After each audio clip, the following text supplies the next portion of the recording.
Inflammatory bowel disease is unfortunately relatively common, and you'll see and perhaps manage many cases in your career. Crohn disease and ulcerative colitis are grouped together as, quote, inflammatory bowel diseases, end quote, because it's often very difficult to distinguish between the two clinical entities. While the diagnosis has become easier and more scientific over the years, especially with genetic studies playing a role in the diagnosis and management, you must always maintain healthy skepticism whenever you're consulted on a patient who's been diagnosed with either Crohn disease or ulcerative colitis. Why? Because the diagnosis may in fact be wrong. Your patient diagnosed with Crohn disease of the colon could have, in fact, ulcerative colitis, and vice versa. Welcome to this presentation on the inflammatory bowel diseases, a focus on Crohn disease and ulcerative colitis. At the conclusion of this presentation, you should have a better understanding of inflammatory bowel disease and understand why these two diseases, while similar, have enough different characteristics to make them separate diagnostic entities. This chapter from the Scientific American textbook called Surgery is a current summary of inflammatory bowel disease. This presentation is basically an outline of these 22 pages. If you read the chapter first and then walk through this presentation, you'll find this PowerPoint to be a nice summary of the salient contents on inflammatory bowel disease taken directly from this chapter.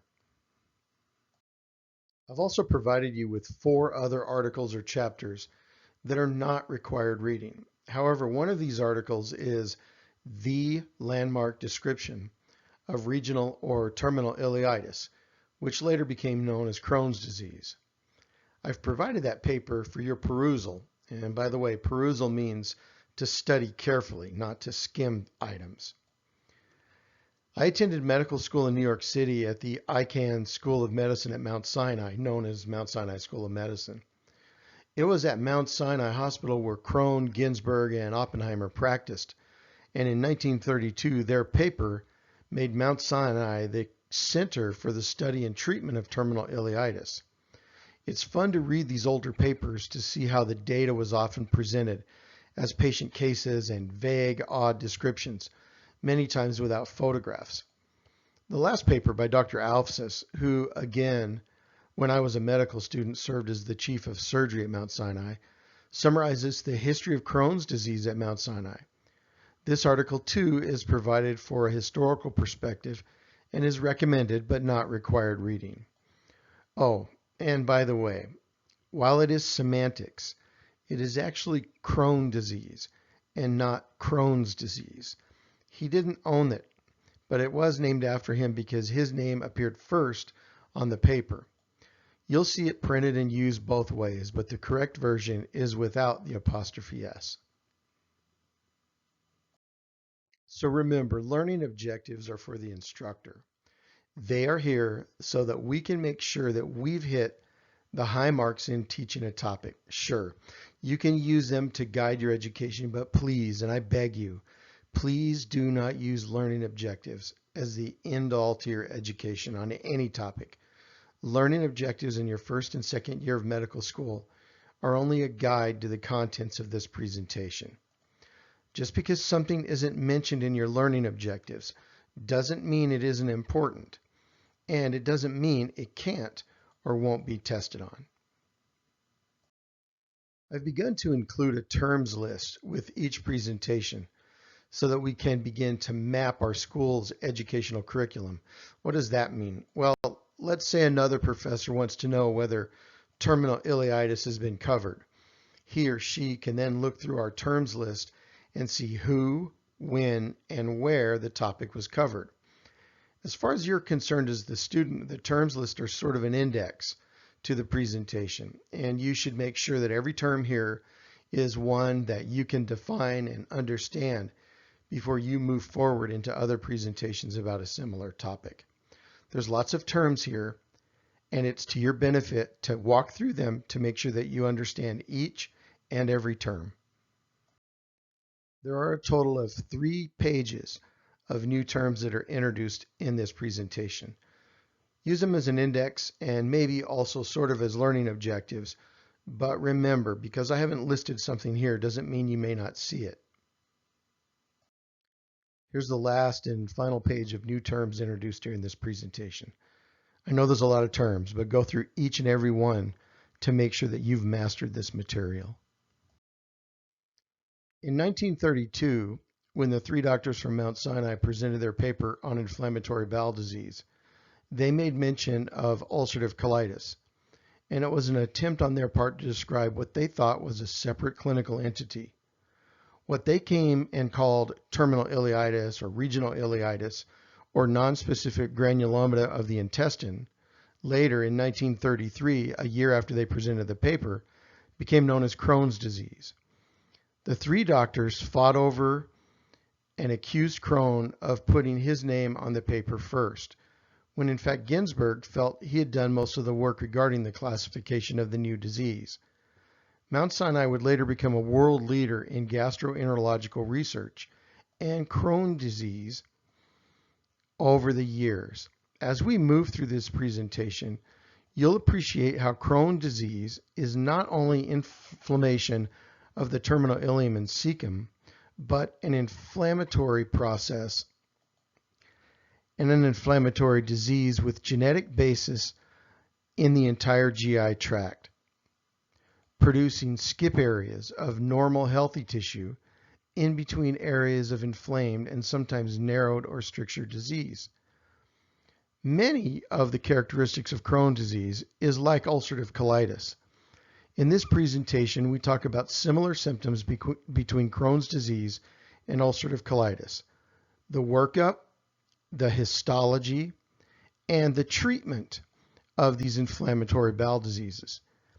Interestingly, it was at one time believed that Crohn's disease was caused by a type of tuberculum bacteria, and as such was, quote, tuberculosis of the intestine, end quote. Because inflammatory bowel disease could and would affect multiple family members at the same time, it was thought to be secondary to Mycobacterium avium, a subspecies paratuberculosis, MAP for short. Because MAP causes Crohn's disease-like illness in hoofed livestock animals, known as Jones disease, Johne, Jones disease. This was later disproved, although the exact etiology of Crohn's disease is unknown even today. While we have genetic markers, it's not 100% in its diagnosis. The two quotations taken from the reading reflect on the diagnosis of Crohn's disease. Quote, in comparison, ulcerative colitis is characterized by continuous mucosal inflammation limited to the colon, most often beginning in the rectum and progressing proximally. The inflammation of Crohn's disease may be deeply ulcerating, leading to other parts of the large or small bowel, skin, and or adjacent viscera, as well as strictures or abscesses. In ulcerative colitis, the colon tissue is edematous and friable, and it bleeds easily on contact. The inflammation is continuous. Areas of burnt-out colitis or chronic inflammation without bleeding or oozing can be seen on colonoscopy, however. Crohn's disease emergencies tend to be obstructive in nature, secondary to the strictures, or due to an exsanguinating acute hemorrhage when a large vessel is eroded. Ulcerative colitis emergencies, on the other hand, tend to involve chronic bleeding and a toxic colitis picture characterized by an atonic colon associated with fever and an elevated white count.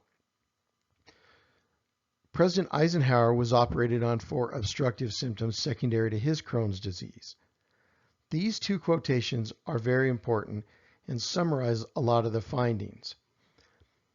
Lockhart, Mummery, and Morrison's timeless description is still useful when they said, the distribution of the lymphoid hyperplasia and the edema and fibrosis, together with the appearance of a mucosal ulceration and deep fissures in the bowel wall, make up the histological picture which can be diagnostic of Crohn's disease, even in the absence of giant cells. The most important feature involving Crohn's disease is skip-like inflammation, involving all layers of the gut wall, which can be found anywhere along the alimentary tract from the mouth to the anus. Crohn's disease is characterized by these skip-like lesions.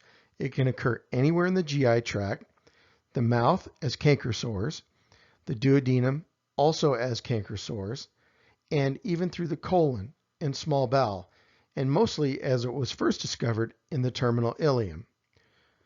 Ulcers, and in addition, deep fistulas, connections between layers of epithelialized tissue, are all characteristic of Crohn's disease. Let's move on to learn more about how these are similar and different. Let's take a look first at this chart and look at some of the similarities and differences between Crohn's disease and ulcerative colitis. First, notice how many similarities in Crohn's disease and ulcerative colitis that they actually share. It is this common symptomatology that should make you as a clinician skeptical of any ulcerative colitis or Crohn's disease patient who presents with a, quote, a known history, end quote, of either disease.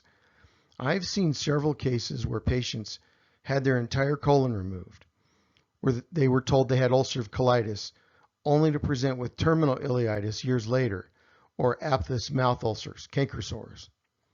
Be skeptical until you've done the proper workup yourself or discussed the care of this patient with a trusted gastroenterologist or a surgeon.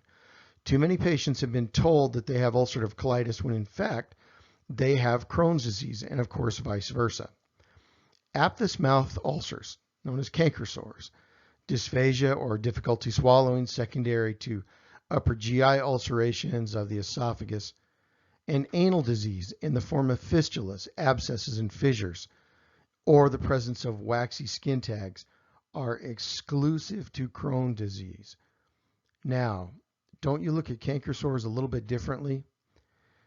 Even as far as the histology of Crohn's disease and ulcerative colitis in the next two slides we're going to look at, there's a 5 to 15% chance of colitis cases that have similar features, making the differentiation between ulcerative colitis and Crohn's disease uncertain.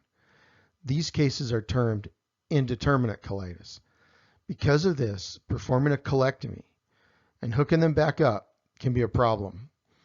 As such, every effort should be made to fully characterize such patients before a definitive decision regarding pouch reconstruction is made. And here, look at the picture. But look at this table and look at the similar findings between Crohn's disease and ulcerative colitis. Both can have diarrhea and loose bowel movements and bloody stools, but the bloody stools are more frequent in ulcerative colitis. Patients with ulcerative colitis can have abdominal pain when they defecate, and that's usually because they have inflammation of the rectum itself. Crohn's disease rarely affects the rectum because it's below the peritoneal reflection. Also, they can both have abdominal pain with cramping, so abdominal pain with defecation is a little different. One is abdominal pain and cramping, which they both can have, but Crohn's disease patients usually do not have pain with defecation. Of course, there can be weight loss, there can be fever, and in addition, with Crohn's disease can occur throughout the entire GI system. Colitis doesn't. Both can present with other autoimmune diseases, such as primary sclerosing cholangitis, a disease of the liver and the bile ducts. But primary sclerosing cholangitis is more common in ulcerative colitis. The mouth ulcerations, the canker sores, the anal disease, the fissures, the abscesses, the fistula are more common and are the skip lesions in Crohn's disease. Ulcerative colitis is limited to the colon only. It doesn't have aphthous ulcers of the mouth. Your patient won't complain of dysphagia, and they won't necessarily have fistulas and abscesses. For a minute, let's talk about what this hookup is and why it's so important that our patient got the right diagnosis before we took him to surgery. If we do a complete abdominal colectomy and then perform either a J-pouch sewing our small bowel, which has been folded on itself here, down to the remnant of the rectum. And if we've done this in a patient who has ulcerative colitis, they're most likely going to be cured. If, however, we've removed the colon in a patient who has Crohn's disease because we think it's ulcerative colitis and hook them up, that patient can have recurrent disease, usually at the anastomoses, where they're hooked up. So now a patient who already has had a total colectomy has a recurrence of the Crohn's where you've hooked them up. They sure don't have much rectum left to sew to, and because of prior operations, they may even have more small bowel involved with the Crohn's disease, which, if we resect enough of it, can leave them with short bowel syndrome. So this is a good example, and it explains how someone with a total colectomy can be hooked up. We make these pouches so that the stool can form and act like a neorectum. It doesn't really, but it does help a little bit. On microscopic examination, non-caseating granulomas found in less than 50% of patients with Crohn's disease, and focal crypt abscesses and mononuclear cell infiltrates with or without the presence of neuronal hyperplasia can be found in Crohn's disease. However, granulomas are not usually present in ulcerative colitis. Let's take a minute and look at the histology here. Here, the patient with Crohn's disease has a transmural ulceration that extends with the formation of granulation tissue through all layers of the bowel wall. In addition to this ulcer, we see next to it normal colonic mucosa, normal colonic skip area. And then we see a non-caseating granuloma. What's the difference between caseating and non-caseating? Caseating means cheese-like. If a patient has a caseating granuloma, the middle of the granulomatous tissue will be mostly dead necrotic fibrous tissue without nuclei or without viable cells. Here we see this granuloma, but it has multiple viable cells within it. This is called a non-caseating granuloma, and you'll see this in Crohn's disease patients. Now let's take a minute to look at the histology in a patient with ulcerative colitis. Note in ulcerative colitis that the inflammation is confined to the mucosa, and hence there's no fissure or fistula potential. In these histological images, we see inflammation confined to the mucosa, some mild crypt branching, increased inflammation in the lamina propria, and several crypt abscesses, which are marked by the stars, and cryptitis, which is the blue arrow, how you see some crypt tissue growing into the mucosa lining and near the goblet cells, which we see on the mucosa itself. Remember, ulcerative colitis is confined to the mucosa, whereas Crohn's disease involves all layers of the bowel wall. Let's take a second to review the histology that we've just looked at. In Crohn's disease, they normally have, on gross appearance, aphthous ulcers. They look like canker sores, and they can occur on the mucosal surfaces. Ulcerative colitis involves usually the entire colon, whereas Crohn's disease has skip areas, areas of normal colonic tissue, areas of normal small bowel in between the inflamed areas.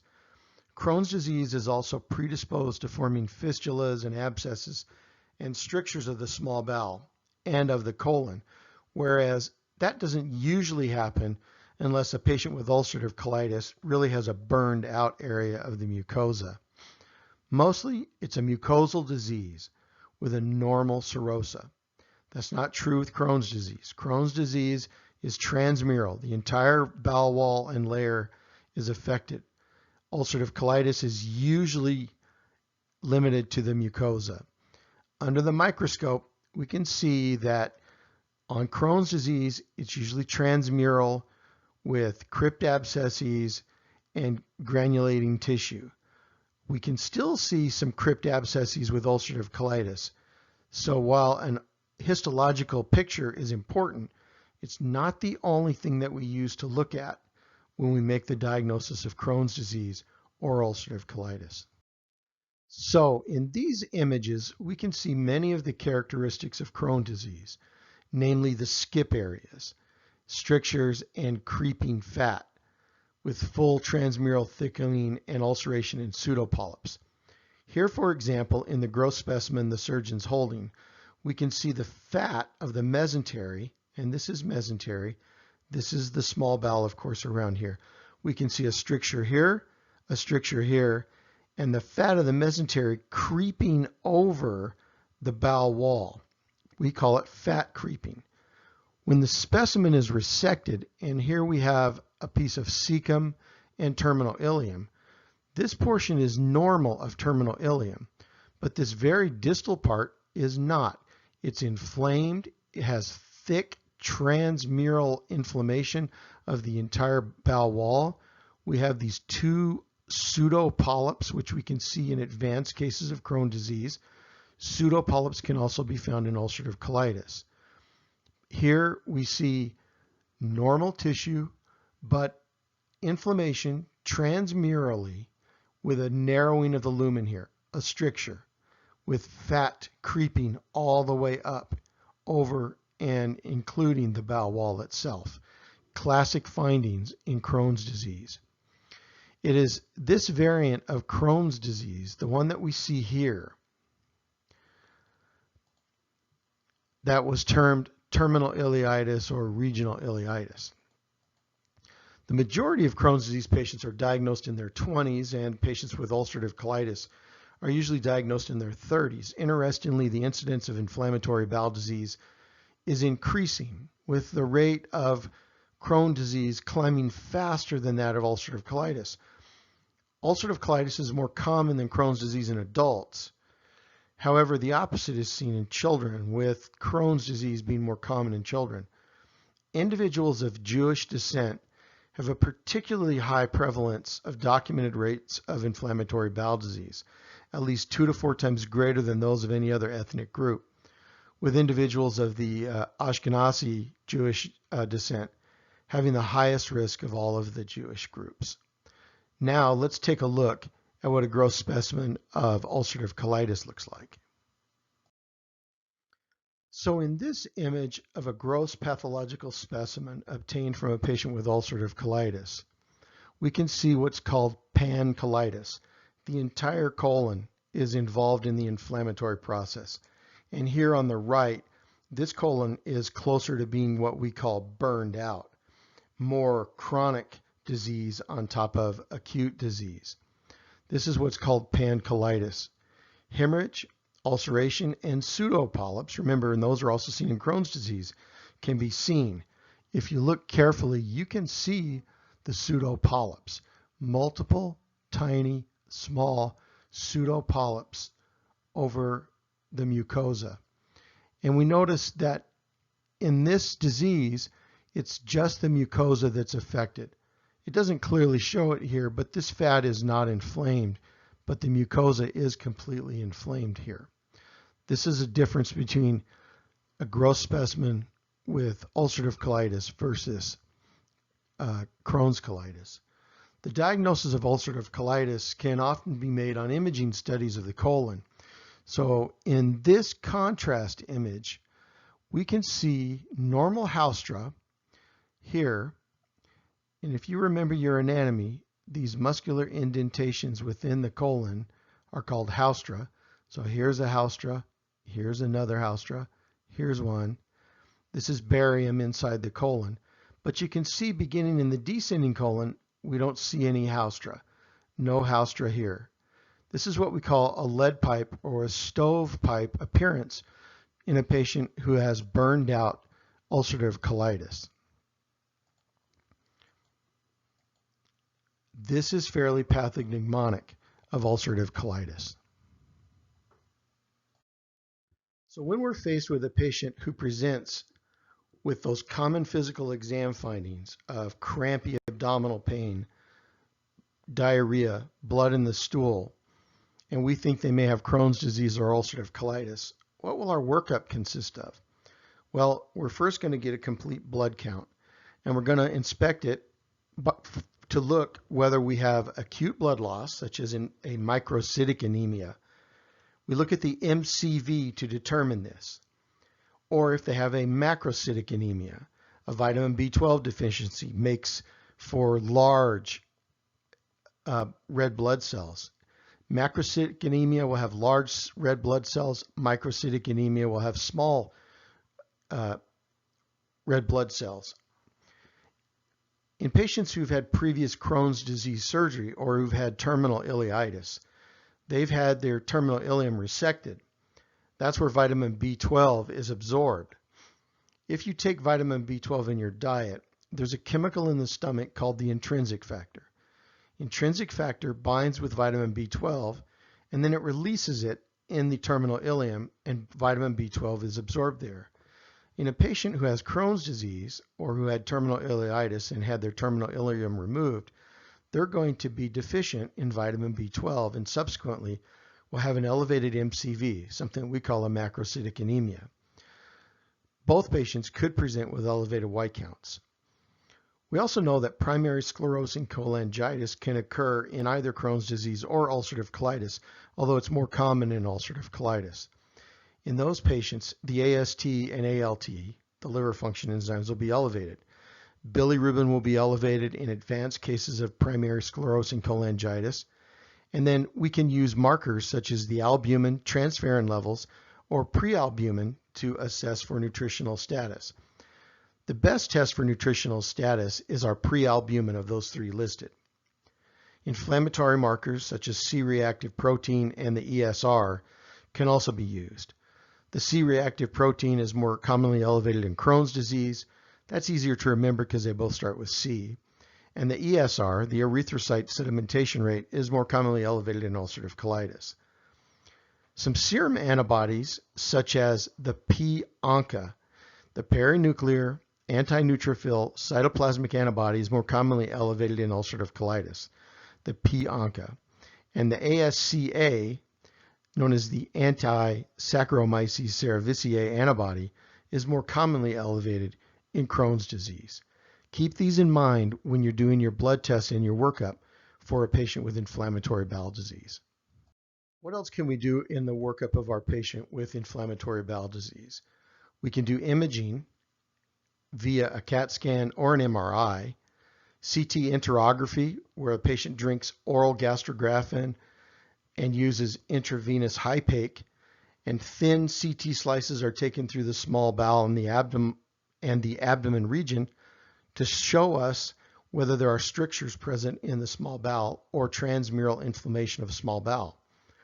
For those patients who might be pregnant and we're worried that they may have Crohn's disease or ulcerative colitis, we can do an MR enterography. Basically the same thing, but they use gadolinium as their contrast. MR is useful to avoid radiation too, especially in children who we suspect may have Crohn's disease. Multiple CT scans would not be something that they should have to go through because of the potential of developing thyroid cancer from too much radiation. A small bowel follow-through, we'll look at some films of those later, can be very useful. We can just do a CT scan or an MRI of the abdomen to look for fistulas or perianal disease. MR is much more helpful than CT in looking for the occult fistulas and perianal disease. A plain X-ray of the abdomen to show toxic megacolon or a perforated colon.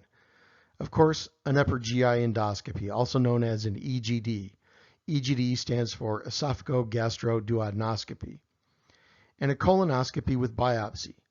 Colonoscopy with biopsy is the gold standard for the diagnosis and monitoring of inflammatory bowel disease. Enteroscopy, also known as push-pull balloon endoscopy, can also be used. Push endoscopy really is an upper endoscopy, an EGD, with a balloon at the end of the upper gastroscope that's used to push and pull the scope through the small intestine. Or we can just have a patient swallow a capsule, called a capsule endoscope. But if we're afraid the patient has strictures, it's possible that the capsule they swallow can get stuck, in which case we test it first by using a dissolvable patency pill. We'll take a look at those here in just a second. Here's an example of CT enterography. On the left, we see a patient who has a CAT scan performed with oral contrast and IV contrast. How do I know? IV contrast will find its way into the vessels and will highlight our vessels, and it will show our vessels as very bright white little dots end on. They have oral contrast because I can see the very thick transmural thickening, in this case, of the colon and sigmoid colon. So here is sigmoid colon. This right here is sigmoid colon. This is also a wrapped around aspect of sigmoid colon. It probably wraps up and then down and around. This is very thick transmural inflammation. This is sort of what normal small bowel would look like. This would be big time abnormalities in either small bowel or colon. It doesn't matter, it's abnormal. It's very thin, the lumen is very thin compared to the lumen here. The arrow is showing us a stricture, and above the stricture, i.e. proximal to the stricture, we have dilatation of the small intestine because it can't push this fluid through the stricture. Over here on the right is another view of a CT enterography film. This is a coronal view. Here it's showing pseudopolyps. It's showing us a complete loss of the lumen here at this arrow, and transmural thickening of the small bowel. So this is normal small bowel here with normal thickness to the bowel wall. These are blood vessels, so this blackened area is mesentery. This very black and dark area is colon. Here's haustra in the colon. And here is small intestine with transmural thickening. So these pictures are both of Crohn's disease. This patient has Crohn's disease of the colon. Sigmoid seems to be relatively free of disease, however, but higher up there appears to be a significant amount of transmural thickening in both of these images, along with a stricture here and a stricture here. Now let's look at the same image that we just looked at, except done with an MR scanner instead of a CT scanner.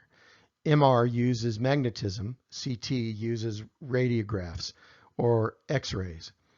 In MR enterography, here we can see the small intestine, and these arrows are showing us thickened bowel wall of small bowel with a stricture right here. Here's fluid in the lumen here, but we have transmural thickening, and there's no way for this bowel fluid to get through that thickening area of mucosa with a stricture. Here is what normal bowel would look like on a MRI enterograph. Here's liver. This is colon filled with air. Here's a haustra. This is all small bowel. Here are the valvulae conniventes right there. And let's take a look at some more radiographs to see how this will look. Now these images are representative only of a small bowel follow-through.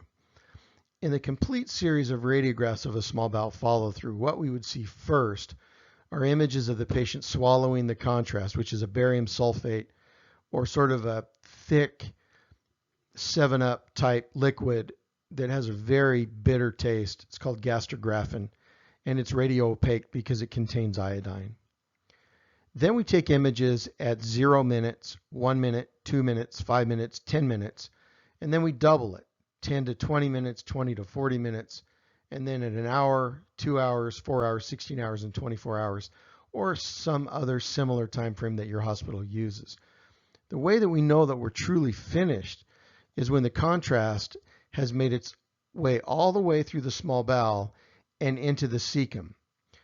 So that's when the small bowel follow-through has been completed. These images that I've shown here from a small bowel series, these are all normal. Here's stomach. This is the incisura of the stomach. We can see small bowel here. All of this is small bowel, normal size. And then it reaches the cecum and ascending colon here. And you can see the haustra of the colon right here. So here are the valvulae coniventes here, and then here is the cecum. So this small bowel follow through is normal, and it's gone from the patient's mouth, and we can actually see the ridges within the stomach itself. Here again, we see stomach. This is the balloon view of what the pylorus looks like. Here you can see transverse colon with all the haustra. Here is splenic flexure of colon, descending colon. Here is more descending colon, but you can also see the small bowel with the valvulae coniventes here within the small bowel. Same thing here. We have stomach with the rugae, R-U-G-A-E, the rugae of the stomach. Here's rugae of stomach. Here's rugae of stomach. Small bowel is seen very well, normal caliber, and the study is finished when the contrast reaches the ascending colon or the cecum. These are normal small bowel follow-through studies. So the image on the left is a CT scan of the abdomen done with intravenous and oral contrast. Again, oral gastrographin and intravenous hypake. The image on the right is an MRI of the abdomen with various anatomical structures labeled for you. The image on the right is made, of course, using magnets. The one on the left is made using X-rays.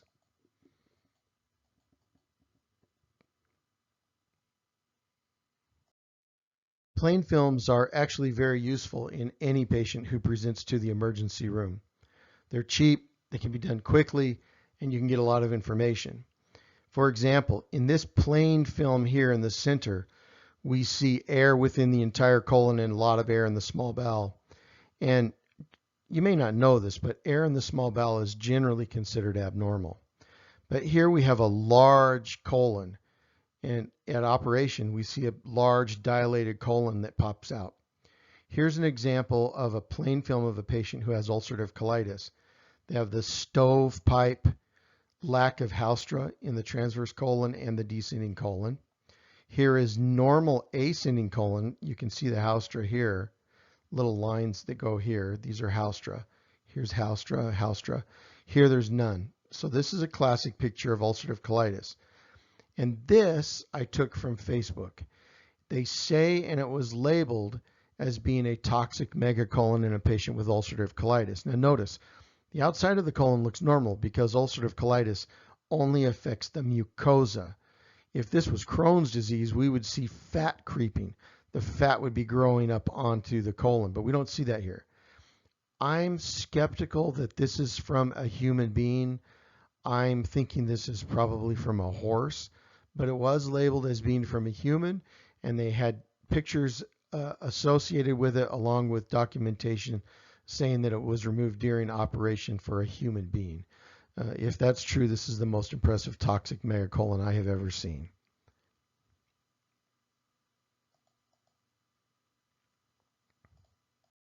So now let's look at some upper endoscopic photos. Basically, these are EGDs, esophagogastroduodenoscopy or push endoscopy maybe of the duodenum and small bowel.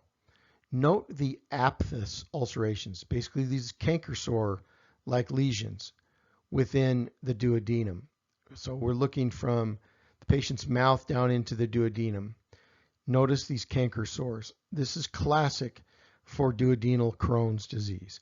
Here's the stomach. Notice an ulcer here on one of the rugae of the stomach and multiple spotty splotches of hemorrhagic areas of inflammation consistent with these canker sore-like lesions for Crohn's disease. Over here on the right is the same type of image, but they've used chromoendoscopy. They've shot some methylene blue through the endoscope. It shows the canker sore here, the aphthous ulcer. Here's another aphthous ulcer. And the blue actually lights up mucosa, which is not normal.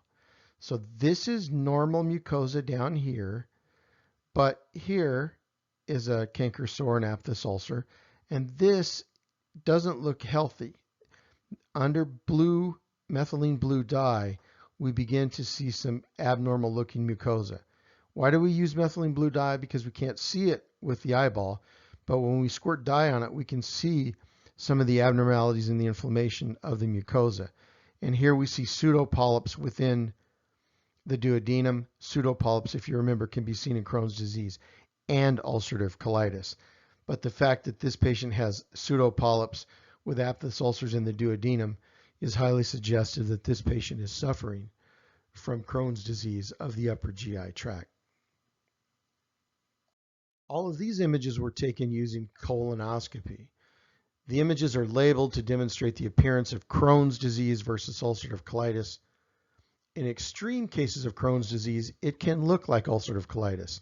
Hence, the biopsies must be taken and every attempt at a secure diagnosis must be made. Otherwise, it's just going to be termed as an indeterminate colitis. Here, we're looking into the rectum, and I know that because these are called the valves of Houston, just like the city of Houston, Texas, the valves of Houston. These are aphthous ulcerations in the colon. Here's Crohn's colitis with more severe aphthous ulcerations in the colon with some pseudopolyp formation. Here's Crohn's colitis. We can see tiny superficial ulcers here. Ulcerative colitis is limited to the mucosa. It bleeds easy, and it looks like somebody's taken a ball-peen hammer to this colonic mucosa and made it bloody. And if this is left long enough untreated, this can turn into cancer. Here is basically, for those of you who don't know what a colonoscopy is, a flexible fiber endoscope is inserted into the anus, maneuvered up into the colon, down into the cecum. Very common procedure that's done. So, of course, as we mentioned, if we suspect our Crohn patient has a stricture that might not allow our capsule to pass through, we would use a dissolvable patency pill. This guy down here, a dissolvable patency pill. The patient has to wear a suit that has multiple sensors on it, and as the pill moves through the intestines, the sensors will mark each photograph taken of the pill, taken by the pill, and the location where the capsule was when it took the images. Think of it sort of as a GPS system of your intestines. It isn't perfect science, but it's better than no images at all, especially when the diagnosis is in doubt.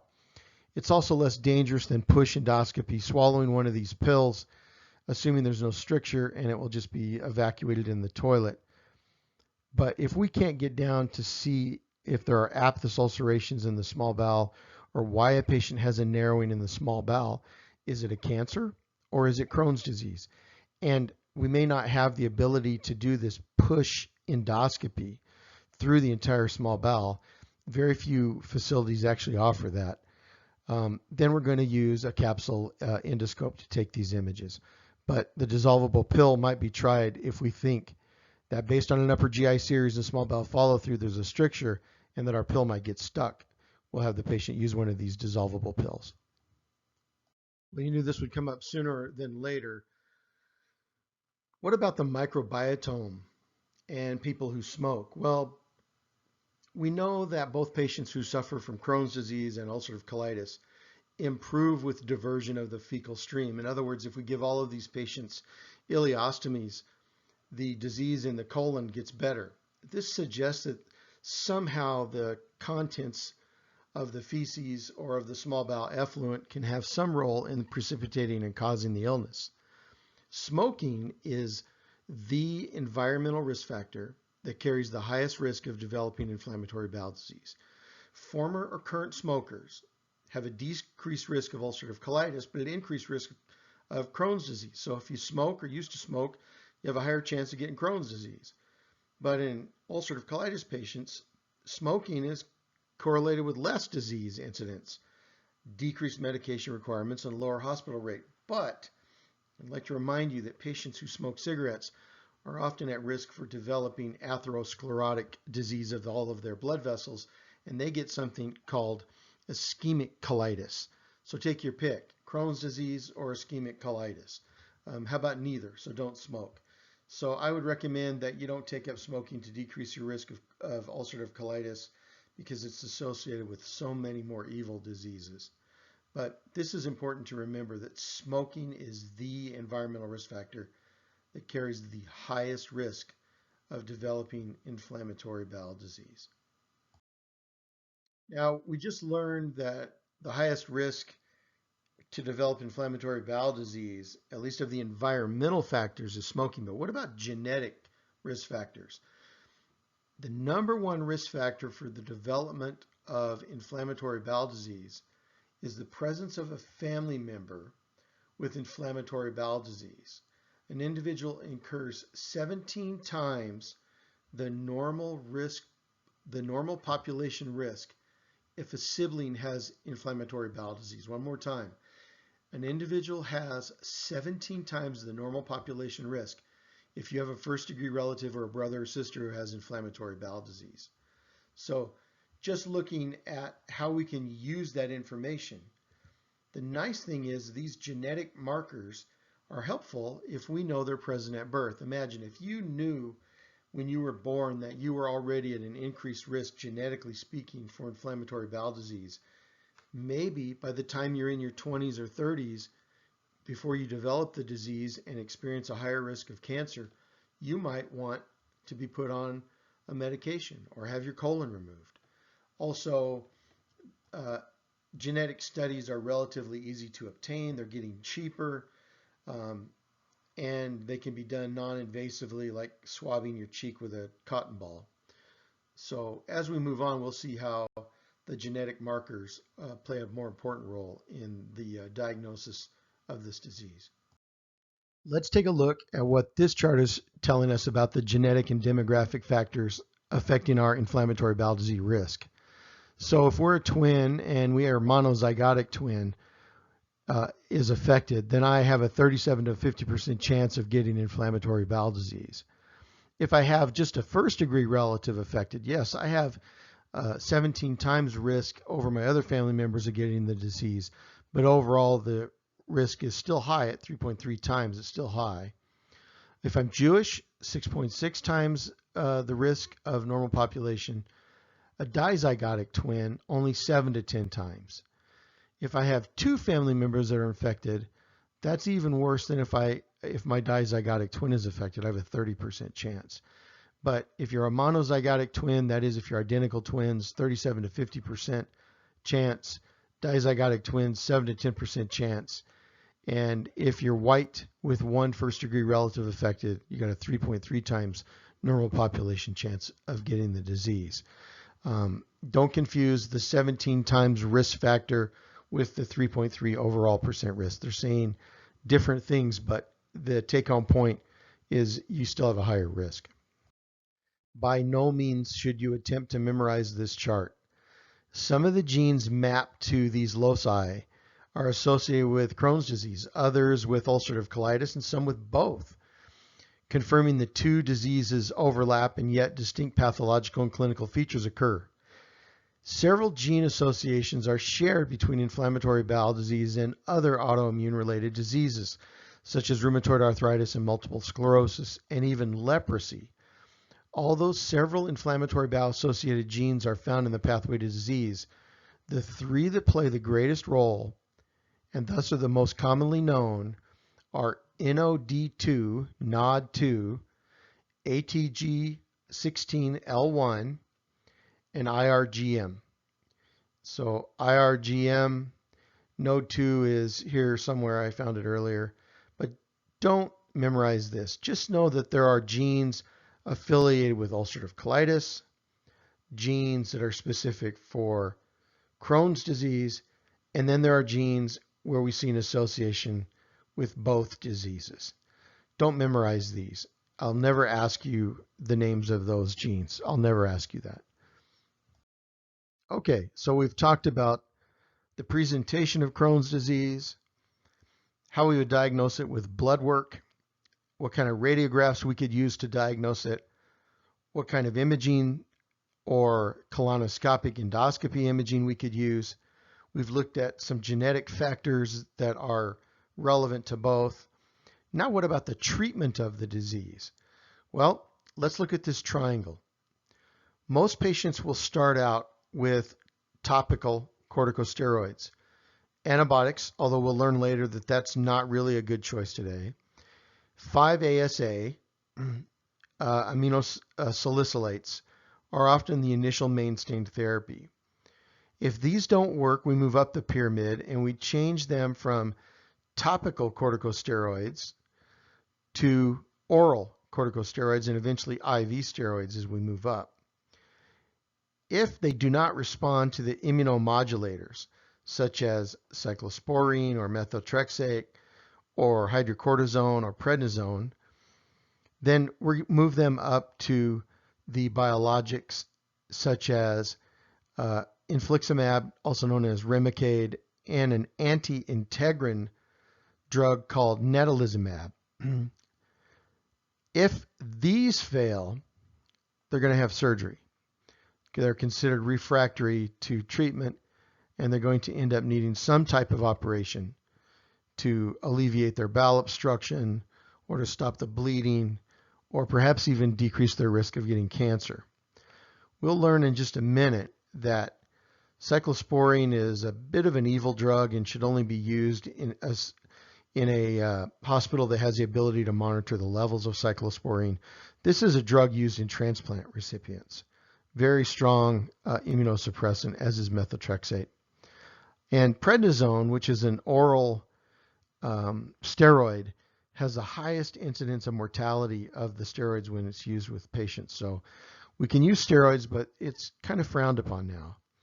Medical management for inflammatory bowel disease has been guided by three principles. First and foremost, rapid and effective treatment of any acute flare-ups to achieve a clinical remission. Number two, maintain the remission and the prevention of a clinical relapse. And then number three, avoidance of complications of therapy, especially those related to long-term steroid use. So here's a typical course for a Crohn's disease patient.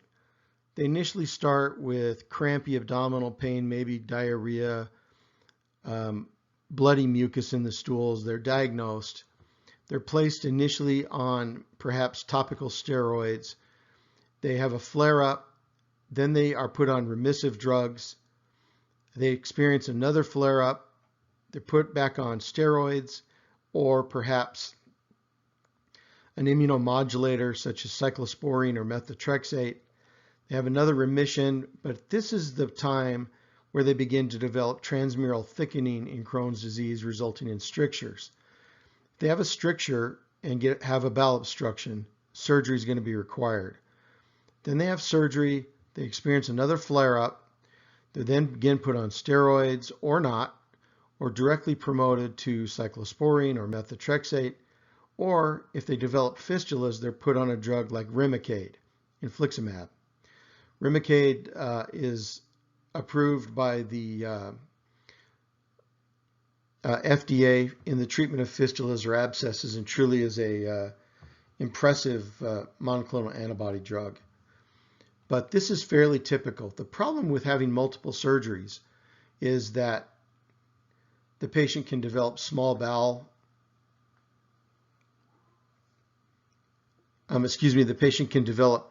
short bowel syndrome, or it may be a significant amount of adhesions that they develop and can get small bowel obstructions from adhesions later on. So this is the typical phenotypical presentation of a patient with Crohn's disease. It usually starts with an inflammatory process that works its way to a stricture presentation requiring surgery, and then the later stages involve fistula or abscesses, and again an operation is required. One of the well-known complications of multiple operations for Crohn's disease is the development of short bowel syndrome, and patients then may become dependent on a special enteral or parenteral IV nutrition called TPN, total parenteral nutrition, which is IV nutrition. So now let's look at the medical treatment for inflammatory bowel disease. Usually they start short-term use corticosteroids to reduce inflammation. Of course, they have multiple bad side effects: glucose intolerance, skin changes, infection risk is increased. Once they're off steroids, we may put them on a aspirin type medication, an ASA drug. We'll talk about that in a second, to put them on maintenance or remission. If that fails, they're going to get bumped up the ladder to azathioprine or 6-mercaptopurine, which also has problems with bone marrow suppression, pancreatitis, infection. But it does help get these patients off of their steroids. Then we can put them on a tumor necrosis factor such as infliximab or Remicade, which we learned is helpful to get patients off of their steroids, to put them into remission. But if they fail infliximab, they're going to get bumped up to methotrexate, which works better in Crohn's disease and ulcerative colitis, or in ulcerative colitis, we might put them on cyclosporine. And then if that fails, we may have to put them on an anti-integrin drug. We'll take a look at all this in just a minute. Steroids are perhaps the oldest and least expensive and perhaps the most rapid acting anti-inflammatory treatment for inflammatory bowel disease. However, their use is diminishing.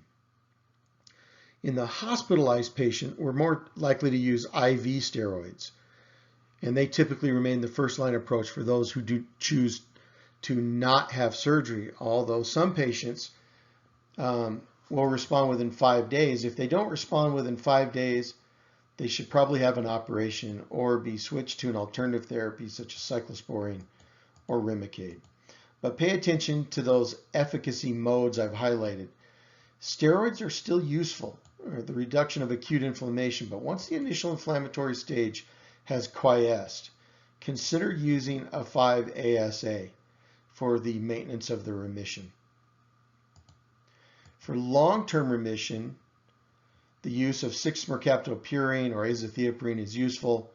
And as we move towards the end of the line, as I've already mentioned, methotrexate is used more in Crohn's disease and cyclosporine is used more in ulcerative colitis. We'll see in the next few slides that steroids appear to be used later in treatment, but that's because people who are already on their remission drugs, such as the ASAs and sulfasalazines, etc., before they're put back on steroids for acute reduction of inflammation. The next few slides will demonstrate this.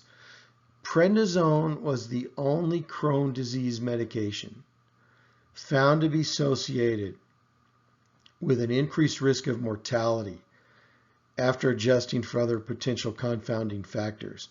The need for systemic steroids, not local steroids, not like foam steroids that are used in the treatment of proctitis for ulcerative colitis, a drug called Rawasa. The need for systemic steroids, not local ones like Rawasa, often indicates severe disease and has been shown to be a predictor of the need for surgery. There is a 30% colectomy rate in patients with ulcerative colitis, and about 40% of patients with Crohn's will require surgery within 1 year of starting the use of steroids. That's impressive. So let's look at our 5-ASA derivatives, the aminosalicylic acid derivatives, not to be confused with the AZA, the azathioprine drugs, okay? ASA versus AZA. Don't get them confused. So sulfasalazine is a member of this class of medications of the 5-ASA class. And it's not often used anymore because it can impair folic acid absorption. And folic acid is typically prescribed with this drug. Sulfasalazine can also cause interstitial nephritis and nephrotoxicity. But these drugs are still commonly used. For example, Rawasa is a topical steroid that's given per rectum. It's given as an enema to patients who have proctitis from their ulcerative colitis or their Crohn's disease. It can be given in a suppository form, same drug, just a different name, Rawasa, Canasa. Pentasa is mesalamine.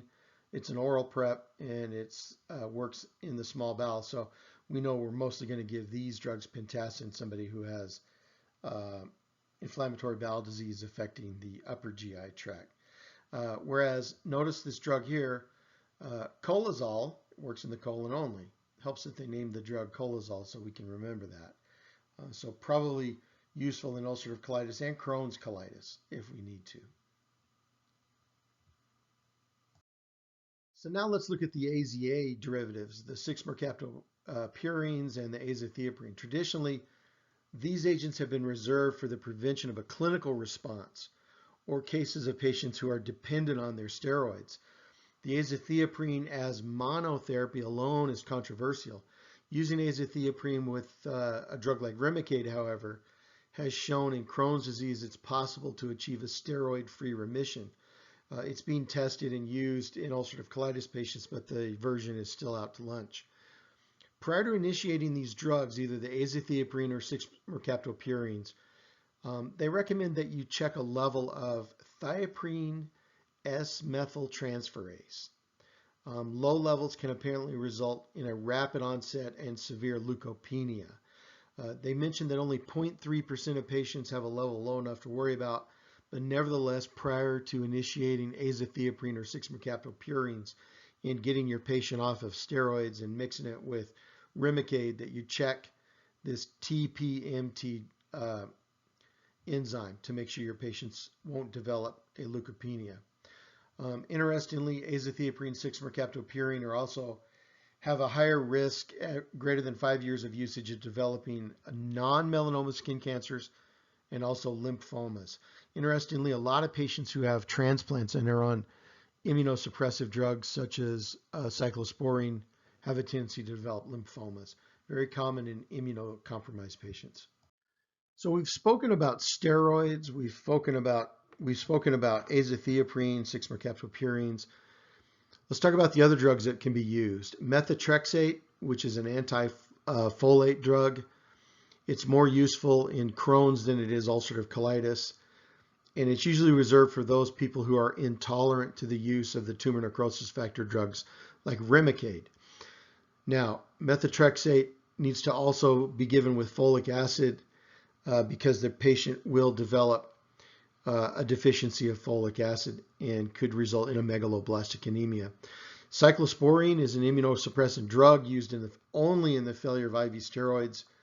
Should only be used in centers where it can be monitored, and it's sort of a last-ditch drug prior to surgery. As we mentioned, cyclosporine is a drug that's used in transplant patients, and it's a very powerful immunosuppressant. Our anti-tumor necrosis factor agents, of which the most popular is infliximab. There are now several others of these drugs, but infliximab is the most common. It's effective in treating fistulas of the small bowel, perianal, perirectal fistulas, and it's often used as rescue therapy after there's no response to steroids or cyclosporine. Unfortunately, patients develop a tolerance to these and they lose their effectiveness over time. There's also risk of lymphoma. Again, all of these immunosuppressant drugs seem to have that, and it can reactivate latent tuberculosis if you ever had TB or if tested positive for TB. And because of that, if we're going to put somebody on infliximab, they strongly recommend that you test your patient for TB. Antibiotics, interestingly, we haven't spoken a lot about that. They're not consistently used in the treatment of Crohn's or ulcerative colitis, even though we mentioned that there's some interesting data that shows the microbiome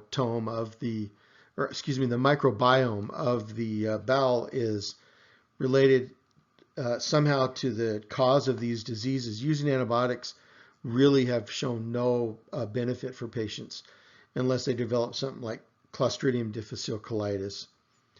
And then, of course, there's the last-ditch effort, the anti-integrin therapy drugs like natalizumab. Again, these drugs that end in MAB, you probably know that means for monoclonal antibody. MAB means monoclonal antibody. There's usually a host of these drugs.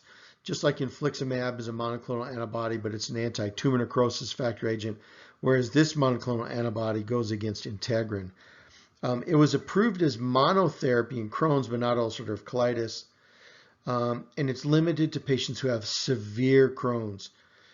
And because it's immunosuppressive and can also affect nervous tissue, they recommend that you get tested for the Jakob-Creutzfeldt antibody test prior to its use.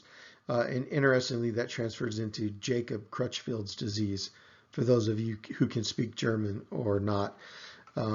Just kind of a weird trivia point there. I won't test you on that, that's for sure. So here's the typical treatment pyramid for a patient with inflammatory bowel disease. We begin treatment at the lower end of the spectrum, 5-ASA, and we move upwards to Remicade, and eventually, if necessary, we can move on to surgery. Let's look at another treatment pyramid where we do just the opposite.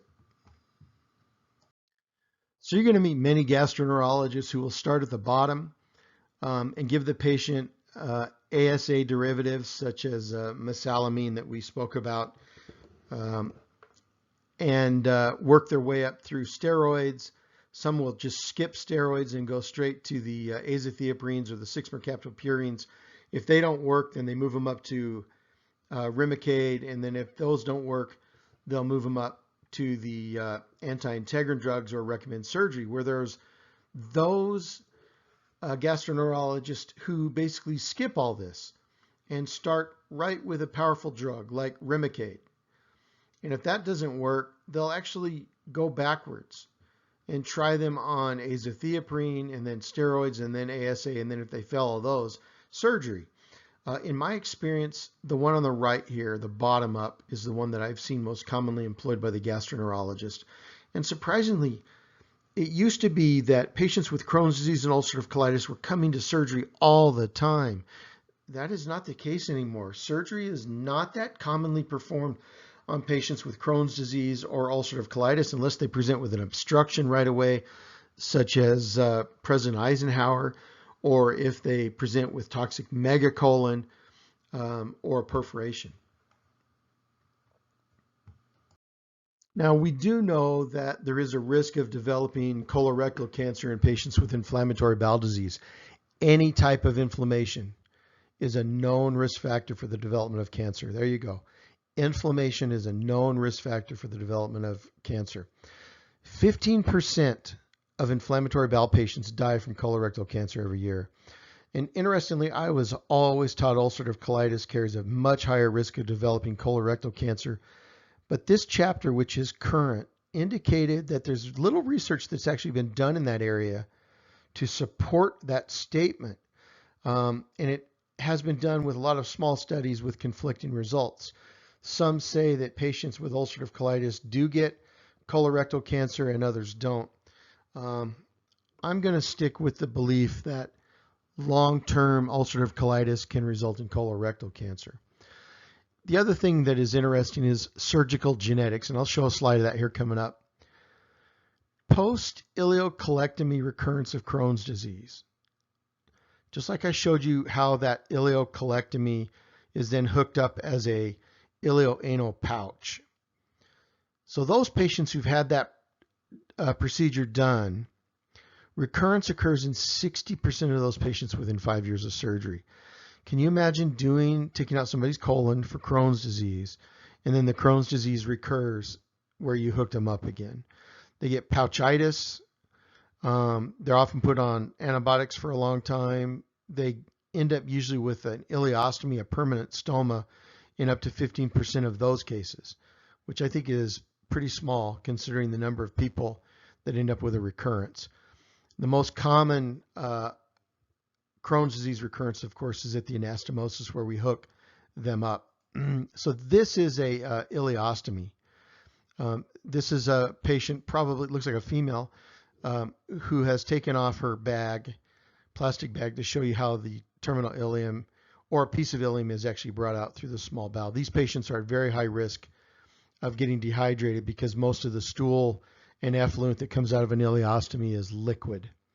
There are new techniques, which we're going to look at here in just a second, that may reduce the incidence of stricturing that often occurs at the anastomosis, but it's something that we need to keep in mind when we're doing surgery on these patients to make sure that we get the diagnosis correct.